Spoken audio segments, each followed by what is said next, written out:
Esta é uma noite extremamente especial. Eu estou falando da noite em que se faz uma menção direta e específica ao nascimento de Jesus, Filho de Deus.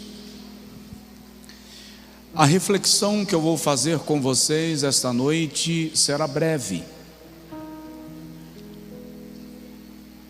No entanto, ela precisa ser feita porque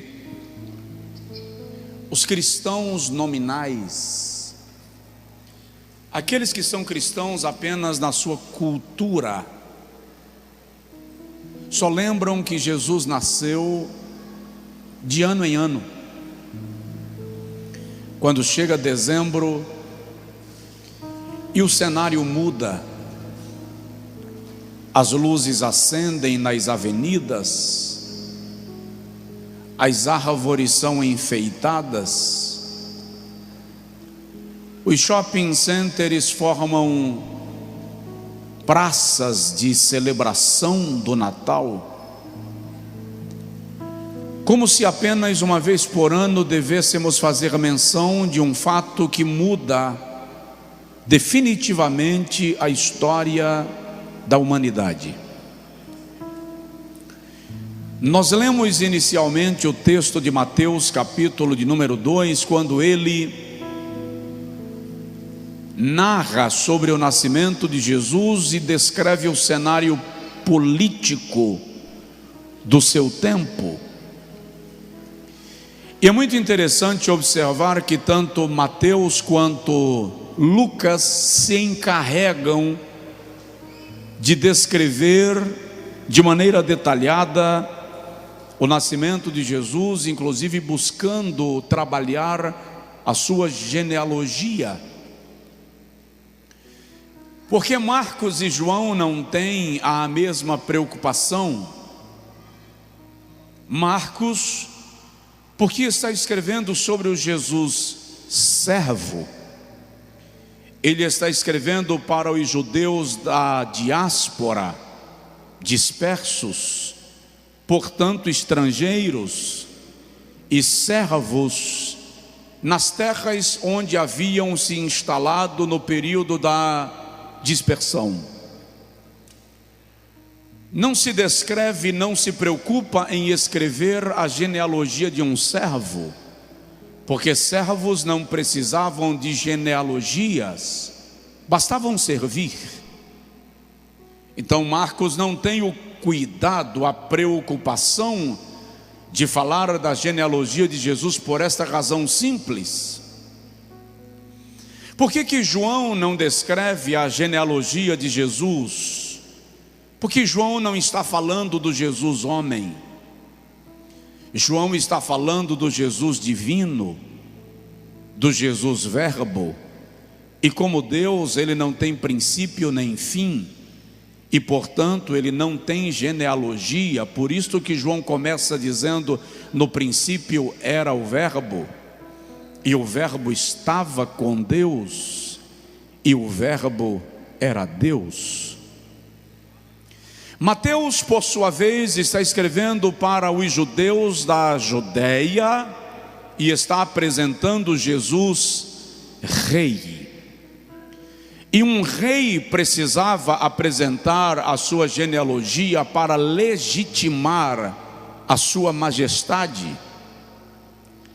Por isso que Mateus começa a genealogia de Jesus em tempo real e encerra em Davi. Porque a preocupação de Mateus é provar que Jesus é descendente de Davi e, portanto, é rei legítimo.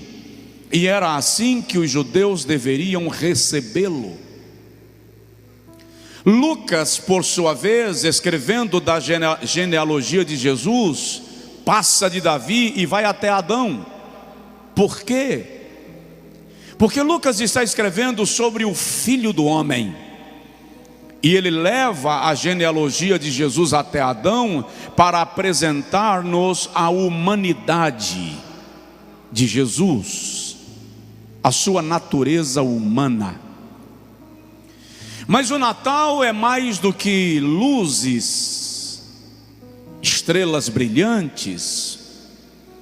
Natal é mais do que vestidos especiais para noites de galas.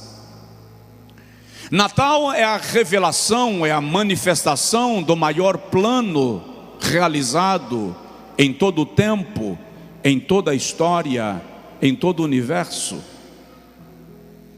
E eu gostaria de falar rapidamente sobre 6 pessoas centrais do Natal.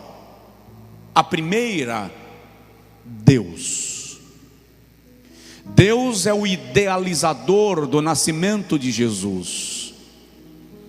Deus é o construtor deste plano, mentoreador e patrocinador dele. Desde a eternidade Ele planejou o resgate da humanidade, e nisto Ele planejou um tempo em que Ele se manifestaria de forma humana para dar ao homem a oportunidade de ser salvo dos seus pecados. Deus, desde a eternidade amou, desde a eternidade escolheu, desde a eternidade salvou. Não é por acaso que o apóstolo Paulo diz que nós somos chamados com uma santa vocação desde os tempos da eternidade.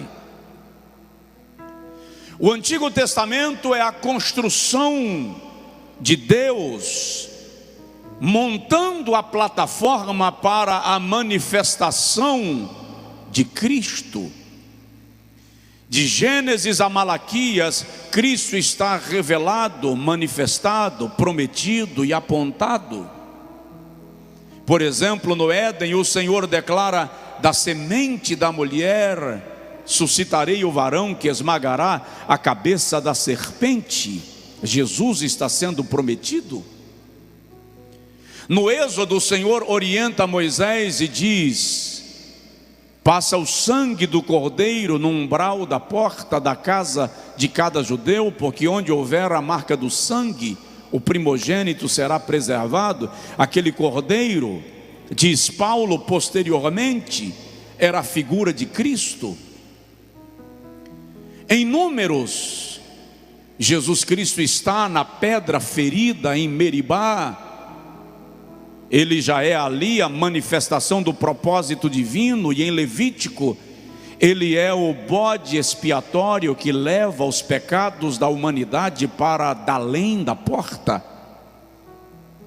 Em Deuteronômio, ele é prometido como o profeta maior do que Moisés. Então, Deus é a grande pessoa do Natal.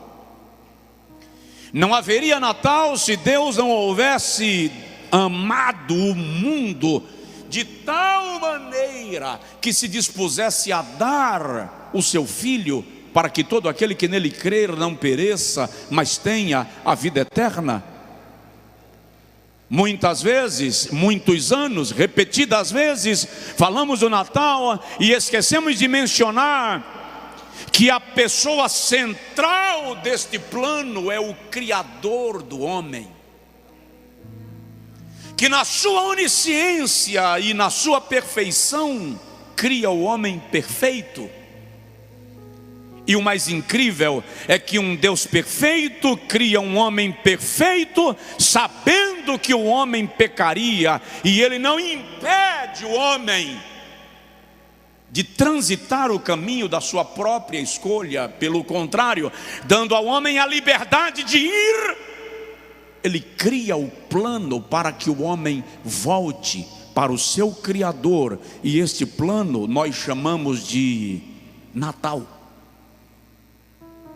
O plano da salvação nós chamamos de Natal. Transformamos numa época de festa, transformamos numa época de presentes, transformamos numa época de apetite comercial.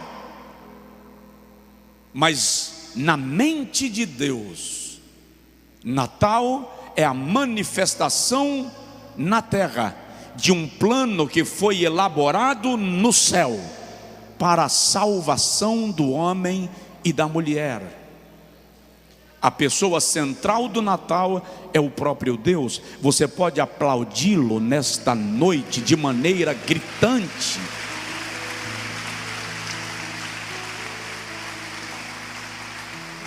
Mas é incrível que um Deus perfeito, completo em si mesmo, não realiza o Natal sozinho. Ele levanta pessoas que farão parte desse plano. E aí eu quero falar da segunda pessoa central do Natal, e raramente se fala nele: José. Você já parou para analisar o tamanho do altruísmo de José? A tradição católica pensa em José como um senhor de idade já um pouco avançada em relação à idade de Maria. A teologia protestante pouco discute que idade teria José, mas nos firmamos num fato: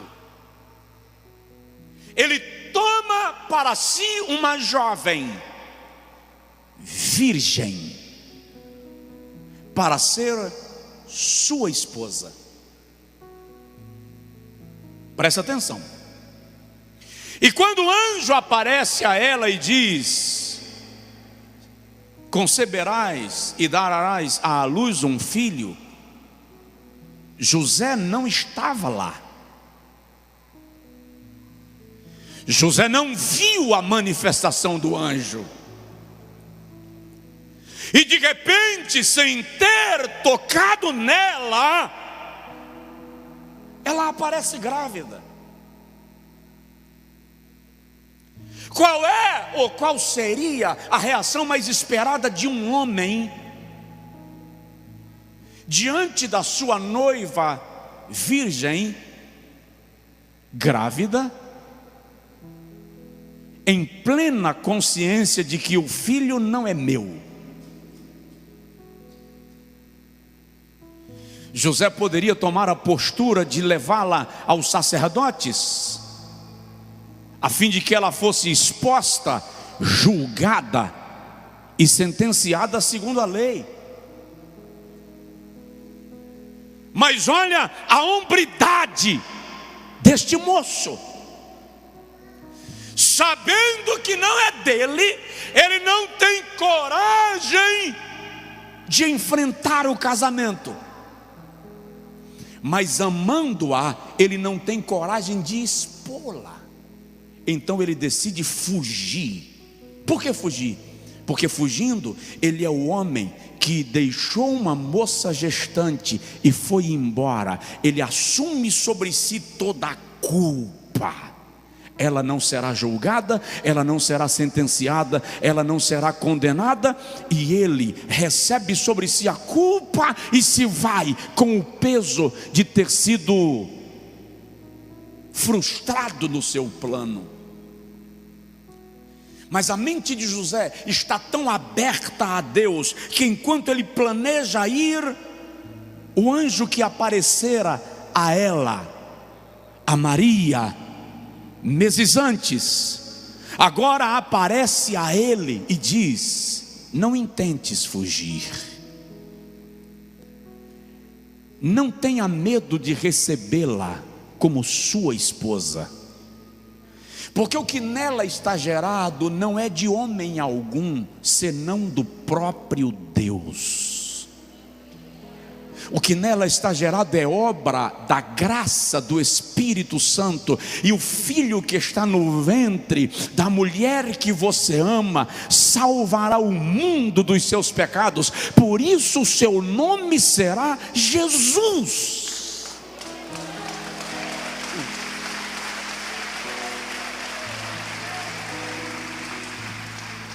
Você porventura consegue pensar na intimidade que José tem com Deus?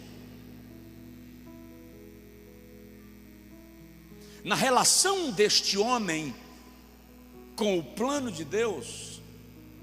Porque se Maria foi escolhida para dar à luz ao Salvador, José também foi escolhido para fazer parte do plano. Do contrário, ele não teria condição, sensibilidade, discernimento para assimilar um plano tão supremo, ou, como nós cantamos, um plano tão perfeito. E ele a recebe por esposa. Eu digo sempre que José conseguiu sonhar o sonho de Deus, porque enquanto Deus está vendo o seu filho gerado no ventre de uma jovem, José está vendo um filho que não é seu, sendo gerado no ventre da sua mulher, mas ele compreende que aquela é a geração do plano da salvação, e ele compreende isso de forma tão plena, que a Bíblia diz que ele não a tocou, enquanto a criança não nasceu. É uma compreensão superior a uma mentalidade humana, masculina, comum.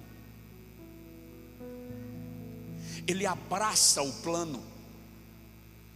Não é por acaso que tanto a igreja ortodoxa quanto a igreja luterana valoriza a pessoa de José, tanto quanto a igreja católica valoriza a pessoa de Maria.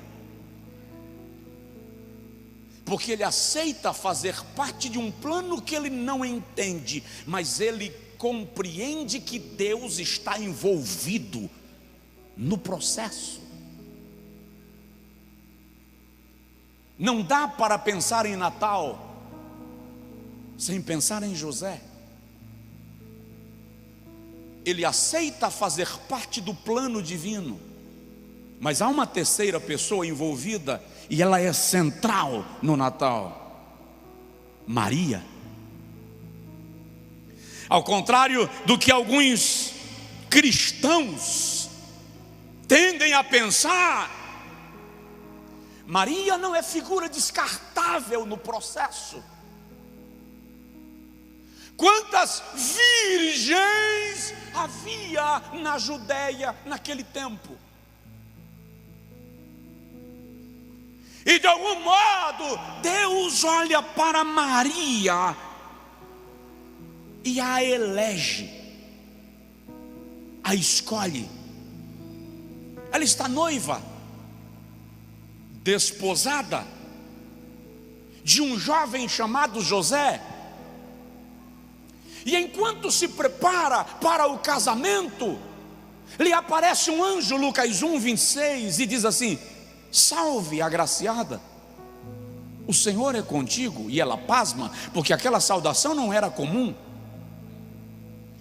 E quando ela pasma, o anjo lhe diz: não temas, eis que conceberás e darás à luz a um filho, e o seu nome será Jesus, e ele salvará o mundo dos seus pecados. E Deus lhe dará o trono do seu pai Davi, e o seu reino será eterno e jamais terá fim. Tente imaginar Maria preparando um crochê, um tricô, organizando o casamento, e aparece alguém com esta mensagem. E ela pergunta: como isso? Eu não conheço o varão. E o anjo diz assim: virá sobre ti o Espírito Santo, e ele te cobrirá com a sua sombra. A expressão cobrir ali é a mesma expressão de Gênesis 1:2, mover-se. O Espírito movia-se. Ele te cobrirá com a sua sombra. Por isso mesmo, o que de ti sairá será chamado Santo, Filho de Deus. Veja a importância de Maria nisto, porque ela diz assim: eis aqui a tua serva, cumpra-se em mim a vontade de Deus. Agora preste atenção, que o anjo que veio conversar com Maria é o mesmo anjo que foi conversar com Zacarias para prometer o nascimento de João, o Batista. Maria diz: eis-me aqui, cumpra-se em mim a vontade de Deus. Zacarias diz: como eu vou ter certeza que isso é de Deus? Então observe que você poderia dizer: não, mas tendo a visão de um anjo é muito fácil acreditar. Zacarias teve a visão do mesmo anjo e duvidou. E olha que Zacarias era do santuário, era sacerdote. Quando o anjo sai da conversa com Zacarias, Zacarias ficou mudo. E alguém pergunta: o que você viu? E ele fala: escreve o que você viu. E ele escreve, porque não consegue falar. Maria sai da visão dizendo: minha alma engrandece ao Senhor, meu espírito se alegra em Deus, meu Salvador. Esse hino é de Maria. Pois com poder tem feito grandes coisas, e com misericórdia demonstrado amor. Santo, Santo, Santo és, Senhor. Santo, Santo, Santo és, Senhor.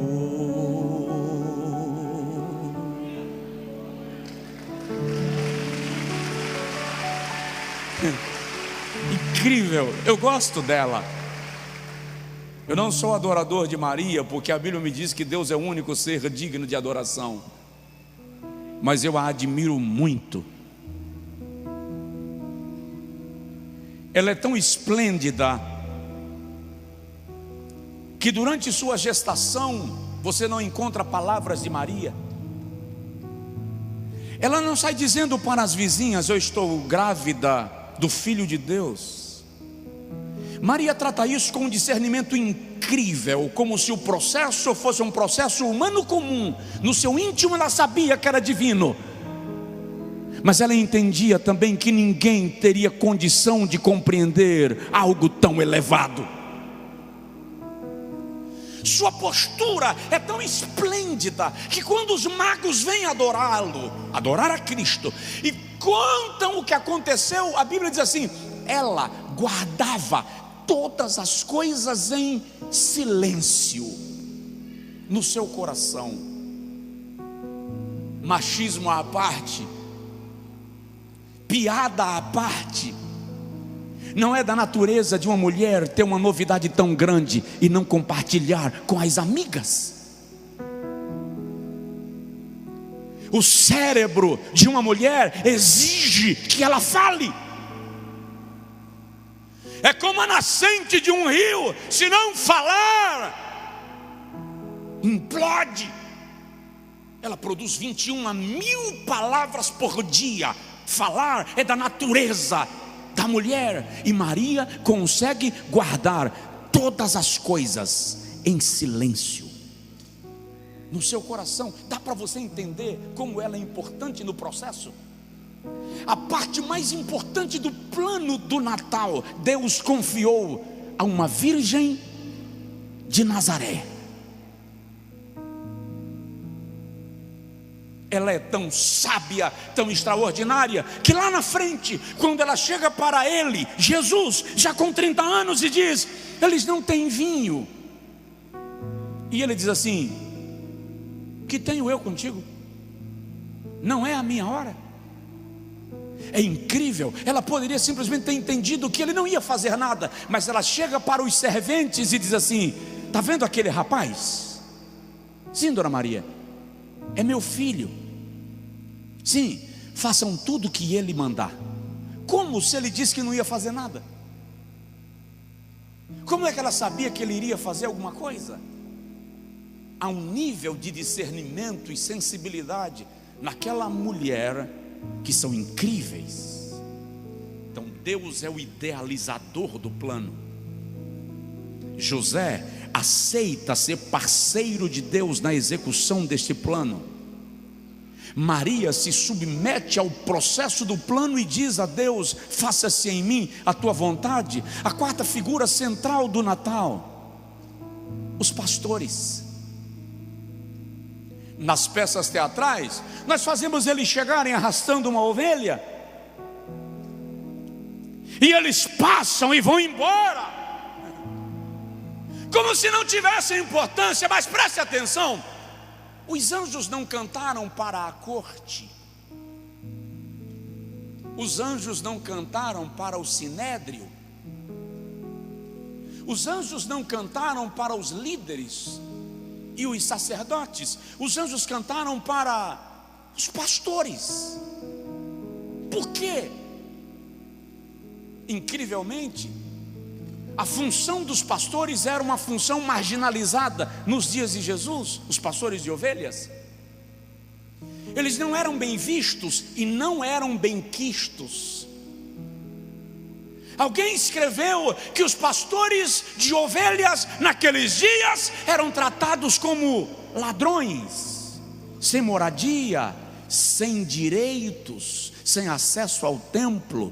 E é exatamente para eles, Lucas 2,9, que os anjos cantam e diz: paz na terra entre os homens, a quem Deus quer bem. Por que os pastores? Porque o céu estava anunciando no Natal que os rejeitados, os marginalizados, os oprimidos, os desamados seriam a partir de então atraídos ao céu, porque a função de Jesus era trazer para perto aqueles que estavam distantes.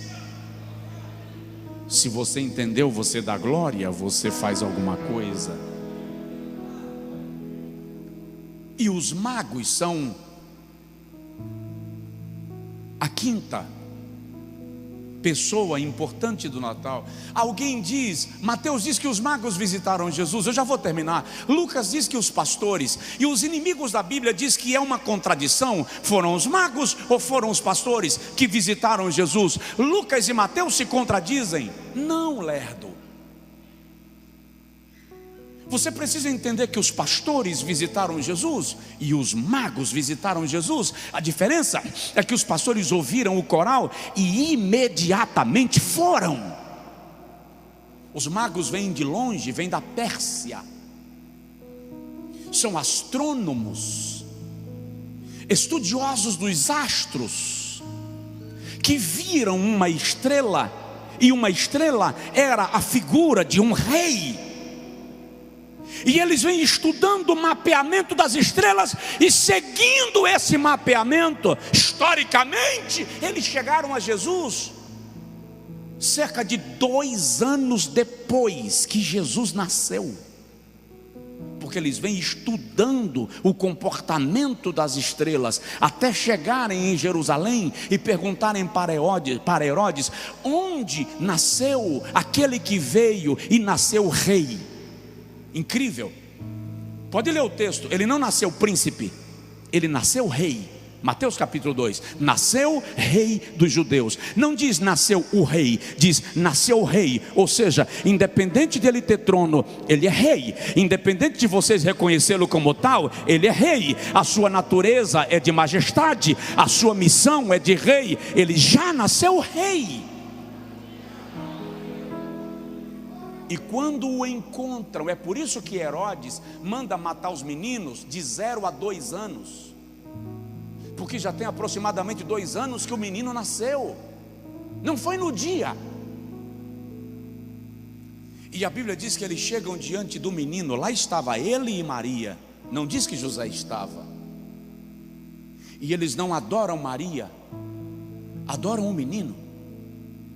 E oferecem a ele 3 presentes: ouro, incenso e mirra.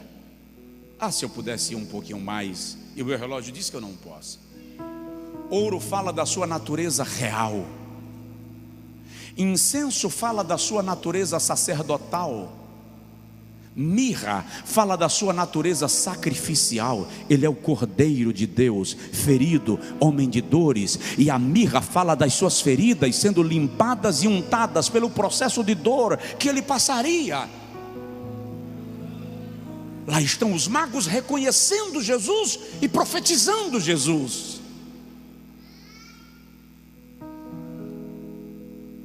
A penúltima e principal figura do Natal, Jesus. Jesus. Jesus. Ele é o protagonista do Natal. Ele é a figura central do Natal. O mundo estuda Jesus sob a perspectiva do Jesus histórico. Apenas analisa o Jesus homem como um revolucionário dos tempos da Palestina. A igreja enxerga Jesus não apenas do ponto de vista humano, mas também da sua perspectiva divina, porque Ele é Deus, o Deus que tabernaculou-se, o Deus que se vestiu de homem, que se desfez, que renunciou à sua própria divindade, aceitou a forma humana, e diz a Bíblia que, achado na forma humana, Ele aceitou a condição de servo, sendo obediente até a morte, e morte de cruz. O mundo celebra o Natal sem Jesus. O mundo celebra o Natal do Papai Noel. O mundo celebra o Natal da árvore colorida. O mundo celebra o Natal do vinho, do champanhe, do uísque. A igreja celebra o Natal de Jesus Cristo, porque sem Ele tudo é falácia.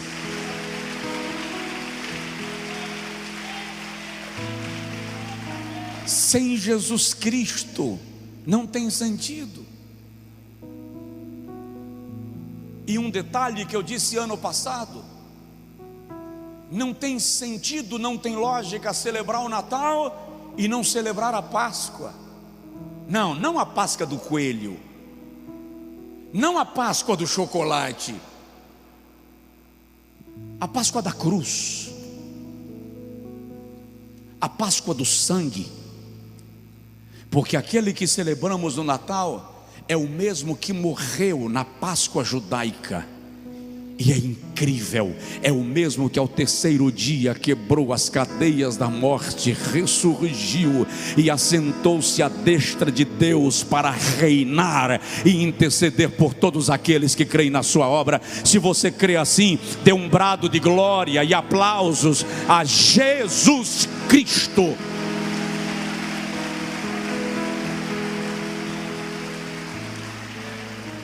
Mas eu vou terminar. Primeira pessoa do Natal, Deus. Segunda pessoa, personagem do Natal, José. Terceira pessoa, personagem do Natal, Maria. Quarto, os pastores. Quinto, os magos do Oriente. Sexta pessoa e figura central do Natal, Jesus. Sétima pessoa, que é personagem do Natal, você. Dá uma olhada para a pessoa do seu lado e diz para ela: você. Eu não assisti nenhum dos ensaios da cantata, mas no último louvor foi mencionado que você é a razão do Natal. Eles não sabem o que eu ia ministrar, porque o que eu vim ministrar eu só preparei agora à noite sentado durante o culto. O que eu estou dizendo é que você é a razão pela qual Jesus nasceu. Você é a causa para a vinda do Filho de Deus à terra. Você é a razão pela qual Deus se fez homem. Você é a razão pela qual o Deus Santo transitou na terra dos impuros. Você é a razão pela qual Deus se fez homem para te tornar com a natureza divina. Você é a razão pela qual o leão se fez cordeiro. Você é a razão pela qual a videira verdadeira aceitou se fazer raiz de terra seca. Você é a razão pela qual o rei se fez réu. Você é a razão pela qual a fonte de água viva aceitou ter sede, sentir sede. Você é a razão pela qual o Santo dos Santos se fez pecador. Se você não pensar que o Natal é causado por você, você é a causa dele, então tudo vai se resumir a presentinhos com lacinhos vermelhos. Mas eu quero te lembrar que o Natal não aponta para a árvore, o Natal aponta para a cruz, onde Cristo deu a sua vida para, pelo seu próprio sangue, resgatar a minha e a tua vida e nos dá direito de vida eterna nos céus. Você é a razão pela qual Jesus nasceu.